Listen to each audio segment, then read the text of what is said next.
그래서 스태그플레이션의 가장 골치 아픈 게 뭐냐면 수요가 줄어들어요. 그럼 가격이 따라 내려오면 통화 정책도 그러면은 확 조였다가 좀 수요가 낮아지고 가격이 내려오면은 좀 풀어주고 지금 이게 약간 밀당을 하면서 우리가 계속해서 봐왔잖아요. 경제를 계속해서 끌고 왔는데 그게 안 통하는 게 스태그플레이션이어서 사실은 가장 골치 아픈 거거든요.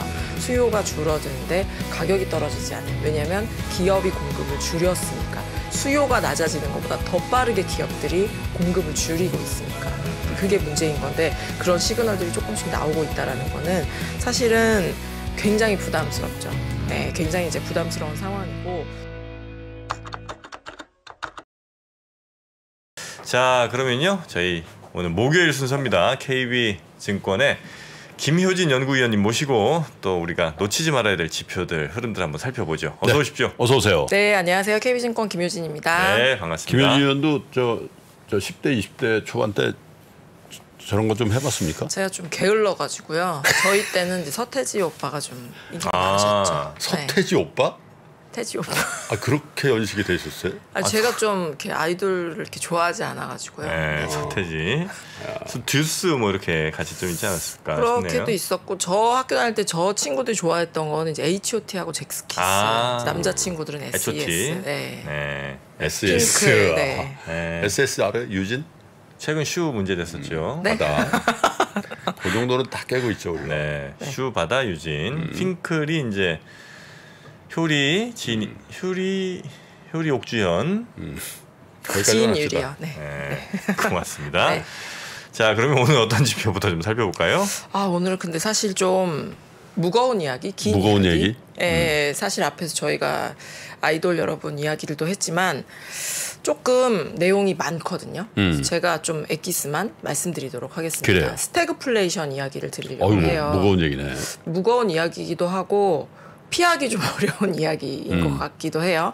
그래서 좀 쭉 이야기를 드릴게요. 최근에 이제 뉴스에서 언론에서 스태그플레이션 가능성이 커졌다. 아니다, 아닐 거다. 뭐 이런 이야기가 많이 나오는 걸 아마 보셨을 것 같습니다. 근데 이제 스태그플레이션이 어떻게 발생을 하는 거고 지금 어디까지 왔고 어떤 정책이 나오면 좀 피해갈 수 있는 거고 네. 우리가 스태그플레이션 이야기를 언제까지 들어야 되는지 여기에 대한 포인트들을 조금 가지고 왔어요. 한번 첫 번째 장표부터 한번 보시겠어요? 그러시죠. 스태그플레이션 하면은 결과는 이렇습니다. 저성장의 고물가가 우리 스태그플레이션이라고 알고 있죠. 근데 이게 한 번에 가는 거는 아니고 제가 한 3단계로 좀 임의로 좀 나눠봤어요. 첫 번째 단계는 통화량이 이제 급증합니다. 생산량이 빠르게 늘지 못하고 있는 상황에서 통화량이 급증하는 게 첫 번째 단계. 두 번째 단계는 이 여파로 임금이나 원자재 가격 같은 생산 비용이 상승하는 것이 두 번째 단계. 세 번째 단계는 기업이 사실은 어느 순간이 되면 많이 팔면 팔수록 더 적자일 때가 올지도 몰라요. 그래서 이제 이럴 때 기업의 이유는 이제 축소됐지만 임금 부담이나 원자재 가격 같은 것들이 낮아지지 않는 상황에서는 기업들은 결국은 생산량 축소로 대응하는 것이 스태그플레이션의 3단계입니다. 그래서 뒤에서 쭉 이야기를 드리겠지만 사실 통화량이 급증하거나 임금이나 원자재 가격이 상승하는 거는 우리가 이미 보고 있어요. 봤어요, 많이. 그래서 2단계에서 3단계로 넘어가는 길목에 있다. 일부 산업에서는 3단계의 징후가 나타나고 있다. 라는 게 지금 현실 판단인 것 같습니다. 그러면 특징적인 차트만 좀 몇 개 보실까요? 네. 첫 번째 통화량이 늘은 거는 사실은 다시 설명드릴 필요는 없을 것 같아요. 오른쪽 차트만 한번 눈으로 보시겠어요? 저게 이제 팬데믹 이후에 국가별로 M2 증가율이 얼마나 많이 늘어났는지를 이제 나타내는 표라고 보시면 될 것 같은데 미국이 빨간색입니다. 이전에 2008년에도 저희가 유동성이 급증하는 모습들을 보기는 했지만 그때와는 아주 비교가 되지 않을 정도로 이제 M2 증가율이 거의 뭐 30%에 육박하는 이제 수준까지 올라갔고 미국보다 M2 증가율이 유일하게 더 높았던 국가는 브라질 정도밖에 없습니다. 증가율입니다, 저게. 네, 증가율입니다. 네. 금액으로 하면은 훨씬 큰 거죠. 예, 훨씬 큰 거고 유럽하고 한국 같은 경우에도 유동성을 많이 공급하긴 했습니다만 한 15% 정도의 수준에 머물러 있었다라는 거를 감안하면은 뭐 유동성이 많이 늘어난 거는 우리가 2년 동안 많이 봐왔던 그림이죠. 유동성만 많이 늘었으면은 좋았을 것 같은데 임금이나 원자재 가격이 지금 다시 상승한 것들이 이제 문제이죠. 다시 축소해 주실래요? 네. 지금 그래서 우리가 미국의 임금은 오랫동안 이야기를 해왔습니다. 그래서 미국의 임금이 이미 지금 많이 올라가 있는 네. 상황이고 지금 뭐 실리콘밸리 쪽에서는 우리 이제 좀 고용을 조정할 거야라는 이야기들을 하고 있지만 임금도 같이 내려올지는 약간은 회의적인 상황이에요. 사실 그게 좀 냉정한 현실입니다. 그래서 주요국 임금은 이미 많이 올라가 있고 저기 보시면은 유럽 국가를 제가 중심적으로 넣어놨는데 독일이나 뭐 영국 같은 유럽의 임금은 사실 지금까지는 오르진 않았었어요. 네. 그래서 임금의 문제는 사실은 미국에 국한된 문제였습니다. 제가 왜 이 차트를 다시 한번 보여드렸냐면 그럼에도 불구하고 유럽의 왼쪽 차트입니다. 유럽에도 근원 소비자 물가, 그러니까 유가나 휘발유나 먹는 거 빼놓은 물가들도 유럽에서 많이 올랐어요. 그래서 물가가 오르면은 어떻게 하십니까? 월급을 올려달라고 하죠. 예, 그래서 잘 안 올라가죠. 예, 잘 안 올라갑니다. 예, 뼈 있는 멘트 감사합니다.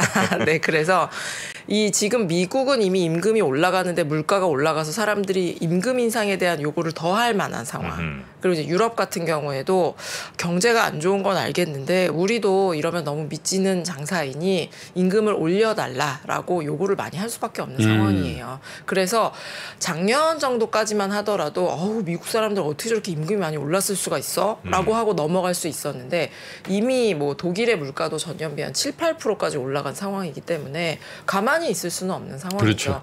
이게 약간 오늘 좀 내용이 무거워서 부정적인 단어는 안 쓰고 싶지만 악순환입니다. 예, 물 가격이 올라가고 임금을 올려달라고 하고 그게 또 다른 가격 상승으로 이어지는 야간의 악순환 고리에 지금 들어가고 있는 상황이고 한국도 한번 같이 한번 보시겠어요?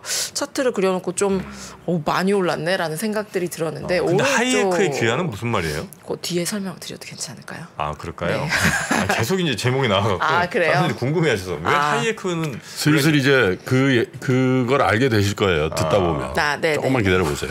네, 잠시 기다려주세요. 지혜의 네. 의도가 알겠습니다. 한국 임금도 그러면 막간을 이용해서 한번 보시죠. 오른쪽에 이렇게 지글지글하게 되어 있는 차트가 이제 한국의 월평균 소득, 근로자분들 월평균 소득 차트인데 네. 이렇게 보시면은 차트 띄워주시면 보시는 것처럼 지금 2000년대에는 한 해 평균에 한 4.3% 정도의 매해 우리가 임금 인상들을 해왔어요. 근데 2019년 대비해서 지금 1분기까지 얼마나 올랐냐면은 11% 올랐습니다.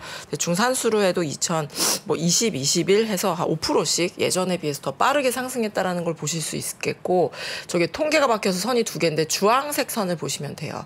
지난해 하반기부터 임금이 아주 가파르게 올라간 걸 아마 보실 겁니다.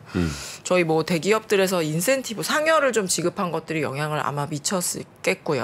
그리고 리오프닝을 하면서 이제 사람들을 이제 막 뽑기 시작하면서 한국에서도 미국만큼은 아니라고 하더라도 임금 상승 좀 빠르게 나타난 있어요, 상황이에요. 실제로. 예, 있고 내 임금을 안 올랐던 분들은 굉장히 저걸 보면서 이제 억울한 생각들도 드시겠지만 저게 현실입니다. 현실이고 지금 이번 주에 한국의 물가 상승률 발표를 하는데 5% 2008년 이후에 처음으로 5% 넘어설 가능성들이 높아요. 그래서 이제 여기저기서 임금 인상을 좀 해달라. 나도 이제 전세도 많이 오르고 물가도 많이 올랐는데 임금만 제자리일 수는 없지 않느냐라는 이야기들이 많이 나올 만한 상황입니다. 그래서 저희가 3단계로 이야기를 풀어가고 있잖아요. 첫 번째는 유동성이 늘어난 부분, 두 번째는 임금이나 원자재 가격 같은 것들이 상승한 부분들은 이미 우리가 굉장히 되게 분석적인 차트를 하지 않아도 직관적으로도 지금 그러고 있는 상황입니다. 그러면 문제는 이제 3단계인데 3단계는 아까 말씀드렸듯이 기업이 오히려 생산을 축소시키면서 새로운 이윤의 최적점을 찾아 나가는 게 3단계입니다. 기업이 생산을 줄이면 어떻게 되나요? 기업이 생산을 줄여요? 예, 그냥 그 기업의 생산만 줄어드는 게 아니라 GDP가 줄죠. 예, 기업의 생산을 다 모아놓고 거기서 월급 받아서 그 제품을 소비한 걸 다 합해놓은 게 직관적으로 우리가 GDP 성장률인 거잖아요. 네네네. 기업이 생산을 줄인다라고 하면은 GDP가 줄어들죠. 그리고 GDP만 줄어들면 좋은데 가격이 떨어지지 않습니다. 왜냐하면 살려는 사람이 100인데 우리가 지금 생각하는 그림들은 금리도 올랐고 에너지 가격도 올랐기 때문에 이 수요가 100에서 90으로 줄어들고 새로운 균형점이 어디선가 나타날 거야 네. 라고 하는 걸 생각하시잖아요. 그럼 케인즈 이야기를 여기서 한번 드려볼게요. 지금 저도 이제 뭐 학교에서 계속 공부를 하고 있습니다만 대부분의 교수님들 미국에서 많이 공부하셨어요. 그리고 이게 국가를 떠나서 케인즈라는 이제 대학자가 정립해놓은 이론들을 우리가 많이 배웠고 그거를 통화정책에 많이 썼습니다. 케인즈 학파의 이야기를 제가 어떻게 여기서 감히 하겠어요. 근데 출발만 말씀드릴게요. 수요가 출발이에요. 그러니까 경제가 어떤 파동이 있을 때 수요가 좀 적어요. 그러면 우리 1930년대 뉴딜 했던 것처럼 그냥 땅을 어거지라도 팔아. 그래서 수요를 늘리면 일자리를 늘리고 수요를 늘리면 경제가 다시 이 암흑을 빠져나올 것이다가 케인즈 학파가 이 수요가 안 좋을 때 아주 간명하게 얘기를 하면 그렇다는 거죠. 예, 그렇고요. 반대로 경제가 너무 핫해요. 그러면 케인지안에서는 수요가 출발이기 때문에 금리를 조금 올리는 수요를 약간 억누르는 정책들을 하면은 이게 다시 제자리로 돌아올 것이다. 모든 출발 수요입니다. 그래서 사실은 우리가 최근이 아니죠. 금리 정책을 하는 것도 경제가 좀 안 좋을 것 같으면 금리를 조금 낮춰줘서 유효 수요를 창출해보자. 그게 투자가 되었건 소비가 되었건 창출해보자라는 게 통화정책, 우리가 지금 하고 있는 통화정책의 출발이란 말이에요. 근데 1970년대 차트를 저도 여러 번 보여드렸지만 70년대는 어땠나요? 수요가 줄어들어도 가격이 떨어지지 않았습니다. 우리는 이제 오일 쇼크 이야기를 많이 하죠. 기름을 안 주는데 어떻게 하겠느냐. 근데 제가 좀 이해가 안 가는 부분은 이게 뭐 예를 들어 1년, 2년 정도의 시간이라면 기름을 안 줘서 가격이 올라가는 건 그럴 수 있을 것 같아요. 그런데 한 10몇 년 동안 그렇게 그 석유 그 국가들한테 좌지우지 됐다라는 거는 수요를 적게 하거나 많게 해서 해결될 문제는 아니었다라는 얘기죠. 그래서 이 당시에 어떤 하이에크라는 학자분이 딱 등장을 하셔서 우리가 뭔가 수요를 중심에 놓고 얘를 움직이려고 하는 게 우리가 볼 때는 좀 안 맞는 정책인 것 같다. 그래서 공급을 늘리게 하는 정책을 펴야 되고 정부가 개입해서 통화량을 요만큼 늘리면 수요가 요만큼 늘어날 거야. 통화량을 요만큼 줄이면 수요가 요만큼 반대로 얘기했네요. 줄어들 거야. 라고 생각을 하면서 정책을 하는 것 자체가 좀 문제가 아니냐. 라는 이야기들을 1970년대 하이에크라는 학자가 했던 거죠. 우리가 알고 있는 철학자랑 다른 사람인 거겠죠, 당연히. 철학도 하셨지만 경제학과 관련돼서 근데 조세 정책도 하셨고요. 그건 하이데거. 네. 하이데거 말씀하시는 거. 하이에크도 있지 않아요? 하이데거 그 철학자지. 하이에크는 없어요? 정프로님이 워낙 다방면에 박식하셔서. 하이에크. 네. 경제학의 뿌리를 두고 계시죠. 경제학. 네. 경제학이 아주 하이엔드로 올라가면 철학이라고 할 수 있으니까요. 매우 유명한 경제학자죠. 네. 하이에크. 네. 그렇습니까? 네. 그래서 아마 오늘은 하이에크 나 지금 머리가 아픈데 막 케인즈랑 하이에크랑 막 비교를 막 이렇게 짧은 시간 안에 해주고 너무 머리 아파라고 하실 수도 있겠는데 이 분의 이야기를 아마 앞으로 많이 듣게 되실 거예요. 네, 많이 듣게 되실 거고 그러면 다시 돌아오시죠. 그럼 제가 이제 1단계, 2단계, 3단계 아까 출발이 제가 통화량에서 출발했잖아요. 뭔가 케인지안 식으로 이제 분석을 해나가려면 지금 수요가 100 정도인데요. 수요가 앞으로 줄어들 거니까 정책도 이렇게 되고 경제도 이렇게 될 겁니다. 라고 분석을 하는 거는 여전히 케인지안의 틀거리로 분석을 하는 겁니다. 근데 왜 갑자기 통화량부터 가지고 왔냐? 통화량이 많이 늘어서 그러냐? 이 하이에크가 보기에는 통화량이 너무 많으면 인플레를 피할 수가 없다. 그리고 이 출발 자체가 통화량이 줄어들고 기업이 공급을 많이 해야지 이게 해결이 되는 거다. 그러니까 우리가 뭔가 수요와 관련된 최근의 분석들도 많고 많이 분석들도 하고 거기서 투자 전략들을 많이 뽑아내려고 하잖아요. 네네네. 제가 볼 때는 앞으로는 공급이 더 중요할 수도 있다라는 이야기를 드리는 겁니다. 그러면은 다시 차트로 한번 넘어오시죠. 그러면 아까 1단계가 유동성의 급증, 이제 2단계가 임금과 원자재 가격의 상승, 그리고 이제 세 번째 단계가 기업이 울며 겨자 먹기라도 생산량의 축소로 대응하는 것이 이제 3단계입니다. 그런데 그런 것들이 지금 안 나타나고 있으면 좋을 텐데 나타나고 있어요. 저희 쉬는 동안에 미국의 주택가격 지수가 발표가 됐습니다. 네. 전년 동월비 21%, 1년 만에 미국의 주택가격이 평균적으로 21%나 상승하는 상승하는 모습들이 나타났고 전월비로도 2.4% 상승했거든요. 전월비로도? 네, 네. 전월비로 2.4% 상승했는데 케이스실러 주택가격지수는 2000년부터 나와요. 한 22년 정도 발표를 했는데 최고 폭의 상승입니다. 2000년부터 2019년까지의 평균적으로 월별로 주택가격이 몇 퍼센트 상승했냐면 0.4%. 그거에 한 대여섯 배에 달하는 주택가격이 한 달 안에 지금 상승하고 있는 거예요. 그러면 그런가 보다 하시지 말고 올해 이후에 우리가 뭘 얘기 많이 얘기했죠? 금리가 많이 올랐잖아요. 네. 모기지 금리 많이 올랐잖아요. 근데 왜 주택가격이 계속 올라요? 좀 이상하지 않으세요? 그러니까 이게 금리가 올라서 지금 수요를 약간 억제를 하고 가격이 다시 제자리로 돌아가는 거를 지금 모든 정책이 의도를 하고 있고 그런 식으로 우리가 분석을 하고 있는데 금리는 이미 1월부터 올랐어요. 1월에 2.6%였는데 3월에 뭐 지금 5% 넘어간 건 빼고서라도 3월에 이미 4% 중반을 넘어섰단 모기지 말이에요. 금리. 모기지 금리가 네. 넘어섰는데 주택가격은 왜 더 가파르게 올랐나요? 공급이 적어서 수요가 문제가 아니에요. 공급이 줄어서 그래요. 제가 볼 때는. 우리나라. 아니, 미국입니다. 근데 미국이요? 한국도 마찬가지인 것 같고요. 다시 차트를 한국에 좀 교육을 연수를 와야 돼 저 친구들이. 네. 가운데 다시 네. 한번 차트를 보시죠. 가운데 차트를 한번 먼저 보시겠어요? 가운데 차트를 보시면은 저 밑에 남색 선을 보시면 돼요. 남색 선을 보시면은 지난해 하반기부터 미국의 건설 투자는 이미 줄어들기 시작했습니다. 왼쪽 차트도 같이 한번 보실까요? 왼쪽 차트는 미국의 평균 주택 판매 기간이에요. 지금 16일입니다. 그래서 미국의 주택은 내놓은 지 보름 정도면 다 팔려요. 이게 평균적으로 40일 정도였었거든요. 그러니까 위기 이전에, 팬데믹 이전에. 그러니까 원래 한 50일 정도, 50일 정도 걸렸었는데 지금 보름 안에 주택이 다 팔립니다.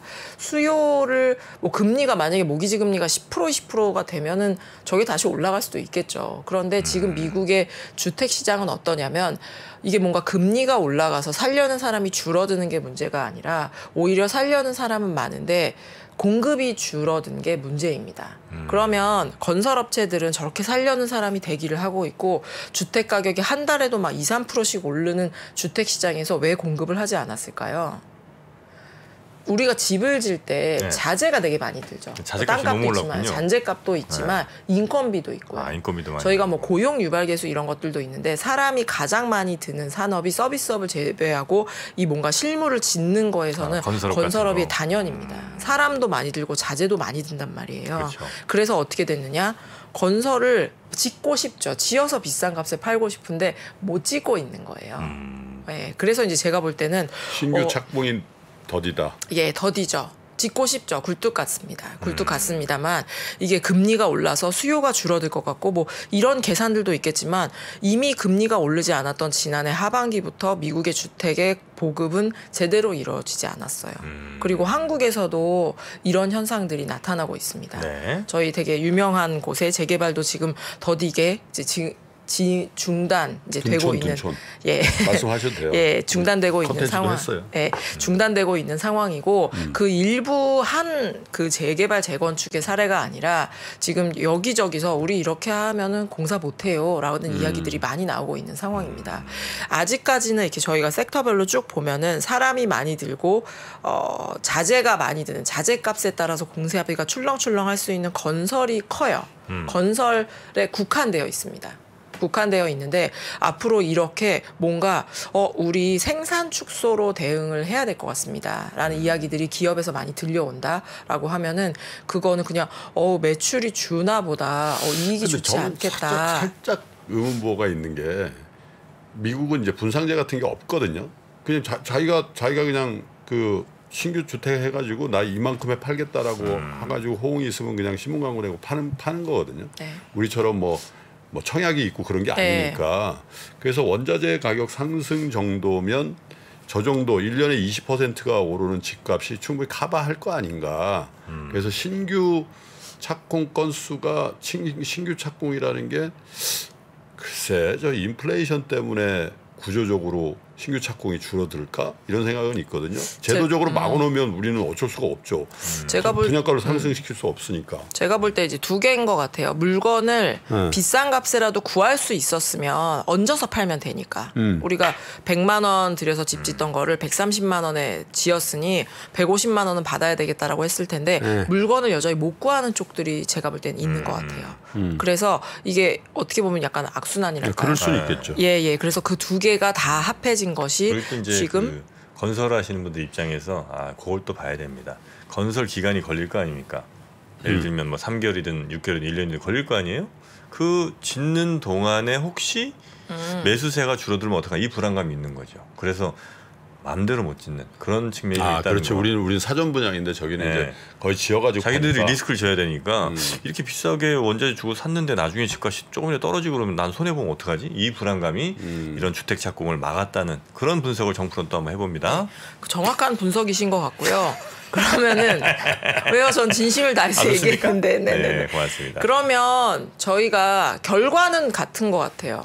주택은 그러면 내가 주택업자들이 계산을 하고 줄였던 아니면 더 짓고 싶은데 못 지었건 결국은 시장에 공급되는 주택 수는 줄어듭니다. 살려는 사람들은 생각보다 지금 안 줄고 있는 거 열기가 아직 뜨거운 거죠. 그러면 주택 가격은 어떻게 되죠? 올라가죠. 그게 저희가 휴일 동안 봤던 케이스실러 주택가격지수의 결과라고 저는 보여져요. 그래서 스태그플레이션의 가장 골치 아픈 게 뭐냐면 수요가 줄어들어요. 그럼 가격이 따라 내려오면 통화정책도 그러면은 확 조였다가 좀 수요가 낮아지고 가격이 내려오면은 좀 풀어주고 지금 이렇게 약간 밀당을 하면서 우리가 계속해서 봐왔잖아요. 경제를 계속해서 끌고 왔는데 그게 안 통하는 게 스태그플레이션이어서 사실은 가장 골치 아픈 거거든요. 수요가 줄어드는데 가격이 떨어지지 않은. 왜냐하면 기업이 공급을 줄였으니까. 수요가 낮아지는 것보다 더 빠르게 기업들이 공급을 줄이고 있으니까.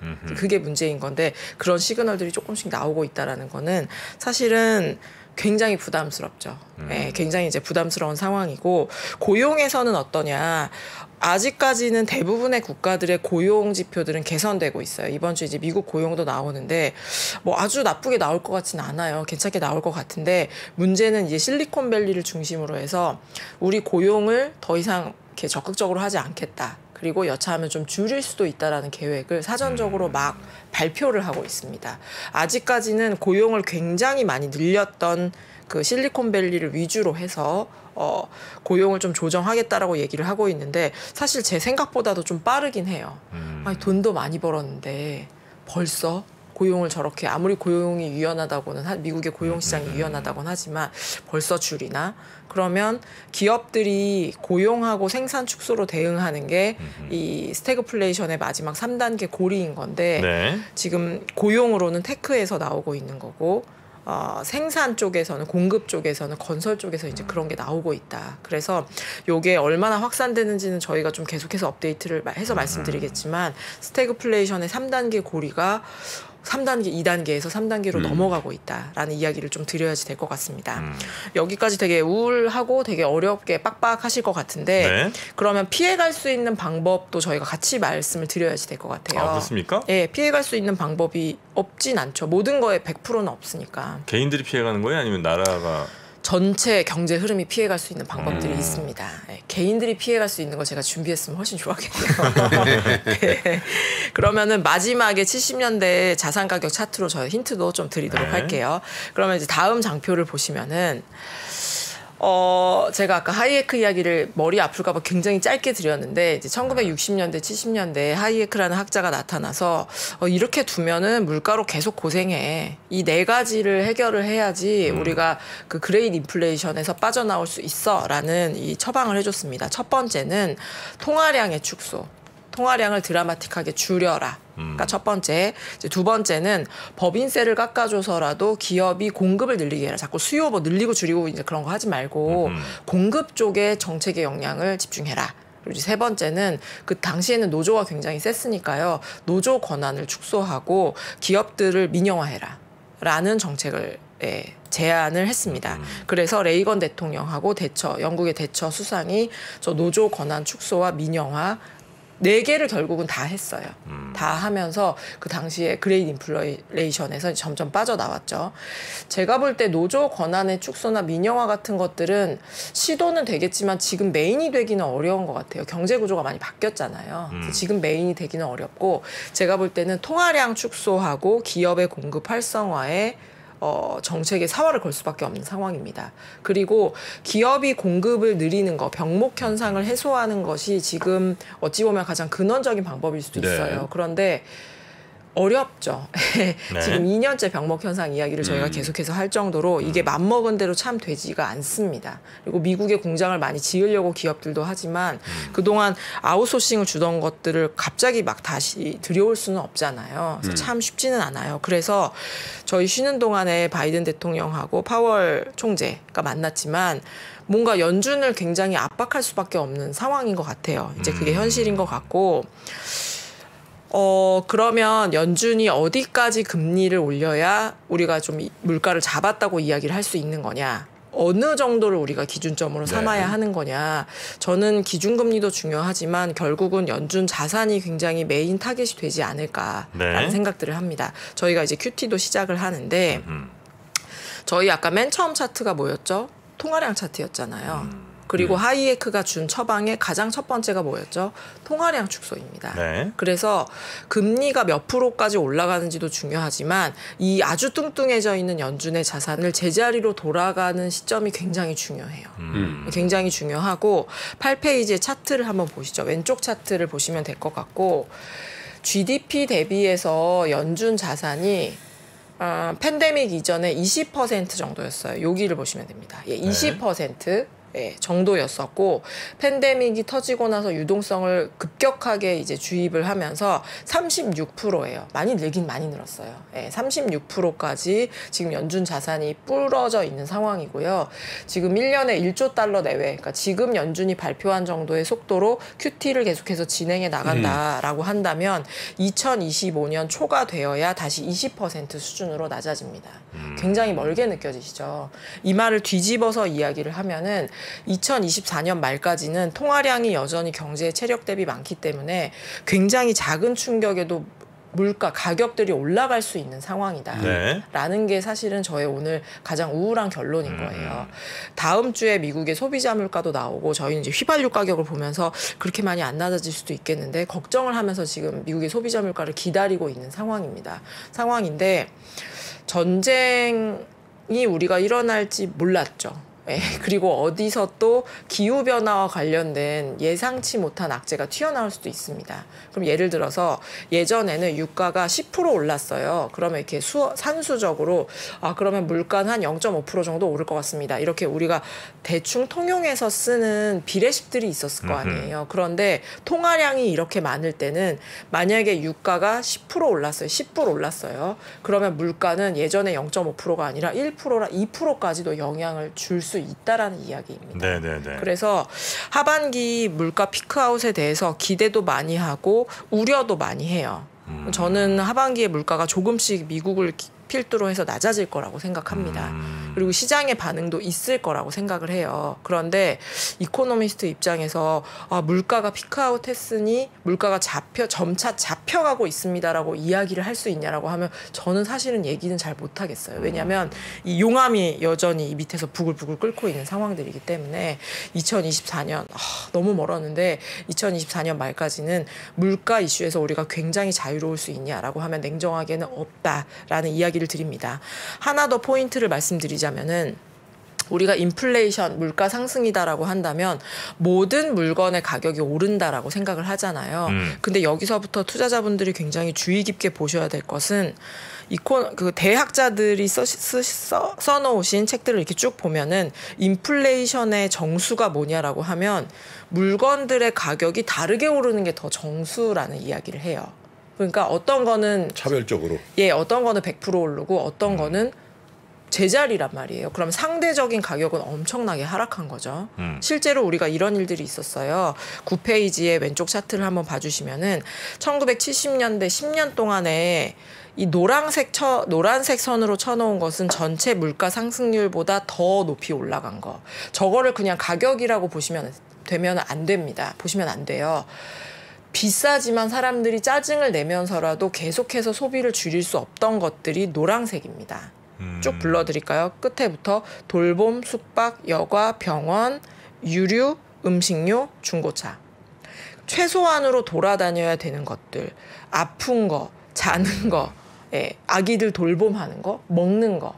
우리가 소비를 줄이는 게 한계가 있잖아요. 그렇죠. 이런 것들은 우리가 직관적으로 그렇겠네라고 하지만 실제로 그랬어요. 그래서 이런 것들은 기업들이 가격도 전가할 수 있고 소비자들도 소비를 줄이는데 한계가 있습니다. 서바이벌이 가능해요. 그런데 의류 신발 같은 거는 굉장히 안 올랐네요. 굉장히 안 오른 것뿐만이 아니라 전체 소비자 물가의 절반 정도밖에는 따라가지 못했기 때문에 사실은 사람들이 소비를 훨씬 많이 줄이고 가격도 떨어졌다고 봐야죠.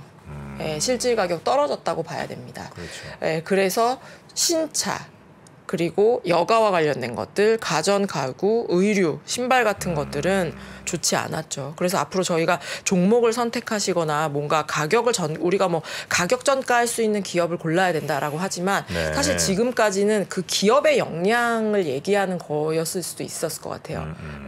김동완이라는 기업이 얼마나 많이 기업을 전가할 수 있냐. 그런데 이게 장기화되면 제 아무리 되게 훌륭한 기업이라도 주변에 동료들이 다 적자를 내는데 혼자 흑자 내기는 참 쉽지 않습니다. 그래서 그럴 때 이제 섹터를 발라내실 때 이런 그림들을 좀 참고를 하시면 어떨까 싶고 하나만 좀 더 보여드릴게요. 그러면 70년대에 어떻게 자산 가격들이 움직였는지를 우리가 좀 감은 잡고 있어야 될 것 같아요.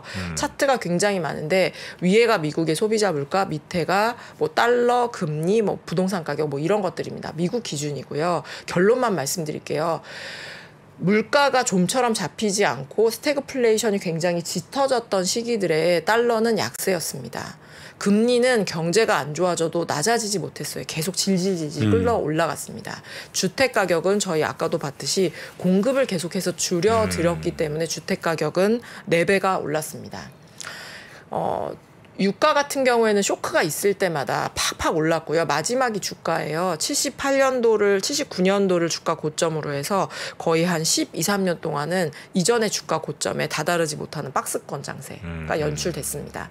제가 이게 똑같이 재현될 거라고 보여드리는 건 아니에요. 이미 4, 50년 전인데 똑같은 게 어디 있겠어요. 그런데 제가 말씀드리는 이유는 올해 1월, 2월, 3월에 나타났던 일부 원자재를 제외하고 다 마이너스 가는 주택 가격하고 원자재 가격 빼고는 다 마이너스 간 거잖아요. 그런 흐름들이 왜 나타났을까?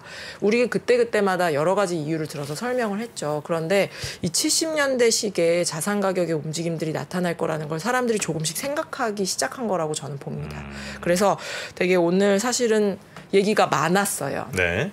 얘기가 많았는데 1분에 걸쳐서 요약을 마지막으로 해드리자면 사실은 자산 가격 입장에서는 경기 침체보다 스태그플레이션, 경기 침체 종류에서도 스태그플레이션이 사실은 최악입니다. 왜냐하면 경기 침체가 나타나면 다시 통화 정책이 완화가 나타나면서 우리가 자산 가격도 상승하고 가격도 잡고 이런 걸 우리가 흔히 보았으니까. 네. 그런데 수요가 줄어들어도 즉 침체가 와도 가격이 하락하지 않은 스태그플레이션이 제가 볼 때는 가장 골치가 아픈데 가능성들이 상당히 좀 높아지고 있다. 라는 거고 앞으로 물건 가격이 똑같이 오르는 게 아니라 이미 수요가 더 이상 양적으로 늘지 못하니까 어떤 거는 가격이 늘 수 있고 상승할 수 있고 어떤 것들은 가격이 오히려 하락할 수 있는 흐름들이기 때문에 이런 거를 지금부터는 좀 잘 갈라서 보셔야 되고 70년대에서 우리가 많은 힌트를 얻을 수 있다라는 이야기까지 드렸습니다. 네. 정프로의 저 궁금증은 풀렸습니까? 저희 궁금증이요? 제가 뭘 궁금했었죠? 왜 하이에크냐? 아, 하이에크 갖고 올만 했는데 왜요? 하이에크 얘기를 꺼내셔야죠. 케인즈와 하이에크 이 얘기는 안 할 수가 없었던 얘기인데. 아니 그러니까 이해가 됐냐 이거지. 아유, 우리 김효진 위원님 말씀 듣고 이해가 안 됐으면 그거는 이제 포기해야죠, 투자를. 김효진 위원만큼 쉽게 이렇게 설명해 준 분이 어디 있습니까? 설명해봐요. 왜 하이에크 귀하냐? 네? 아이고, 지금 이제 개장 얼마 안 남았습니다. 영희사님 기다리고 계시고요. 아유, 시청자분들의 시간이 얼마나 소중한데 한 분 한 분이 1분씩만 해도 지금 4만 분입니다. 자, 그러면 우리 김효진 위원은 여기서 보내드리도록 하고요. 아니 진짜 이해하셨나? 아, 당연하죠. 그거 이해 못하. 아니 어떻게 한마디만 해주세요. 한마디 싫어요. 정리. 한마디도 싫습니다. 김효진 위원이. 예? 왜 하이에크 귀하니? 아, 김효진 위원이. 그러니까 제가 좀 오늘 너무 얘기를 복잡하게 했나 봐요. 근데 우리가 이제 수요를 중심으로 분석을 하면 안 될 것 같아요. 이제 그게 초점이고 스태그플레이션 가능성이 정말로 사실 많이 높아졌다. 네. 70년대에 공부를 좀 많이 해보자. 그리고 그때 가장 좀 재평가가 이루어졌던 분이 하이에크이시고 그렇죠. 네. 관련된 서적들, 글들, 보고서들 많이 나와 있으니까요. 네. 다들 그렇게 쉽진 않을 거예요. 그런데 하나 정도는 한번 꼼꼼히 읽어보시면 맞습니다. 어떨까라는 네. 이야기 드립니다. 오늘 시장에서는 하이닉스를 좀 더 주의 있게 살펴봐야 되겠죠. 네, 오늘 우리 김효진 의원님 대단히 고맙습니다. 네, 감사합니다. 네.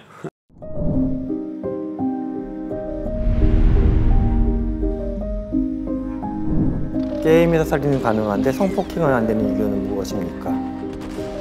AI에 의해 활동하는 가상인간은 법인격을 가질 수 있을까? 내 아바타에 AI를 입힌다면 나 대신 무엇을 시키고 싶으신가요?